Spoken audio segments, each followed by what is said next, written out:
I bet you know someone who's as slow as a sloth. Maybe that someone is your Uncle Jesse.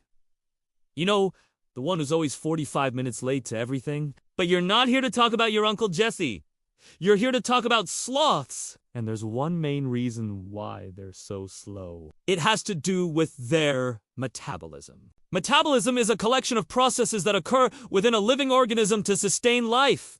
Basically, all the stuff that happens in your body, from blinking to growing an eyelash to digesting a burrito, all of that stuff is driven by your metabolism. And your metabolic rate, or how fast or slow your metabolism works, determines how quickly those things happen. A higher metabolic rate means you blink faster, grow more facial hair in a week, and spend way too much time on the toilet. A lower metabolic rate means the opposite of all of those things. In general, smaller animals have faster metabolic rates than larger animals.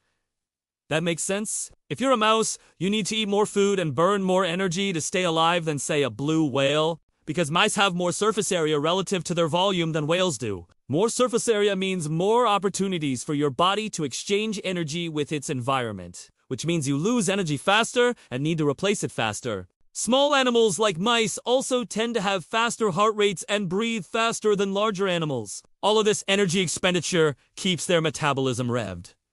Now let's look at sloths. They're pretty small, right? So they should have pretty speedy metabolisms. But instead, they have some of the slowest metabolisms of any mammal on Earth. And it's probably because they're furry. Mammals generally lose heat fast when they're wet, and furry mammals are generally good at staying dry. Unlike your dog, a sloth's fur doesn't get wet when it rains, because its fur is so thick. The outer layer of its fur hangs down and creates a dry pocket of air near its skin. This air pocket acts like a warm jacket and lets the sloth conserve energy. That is, unless it rains for more than a day straight. Then they gotta move to stay dry.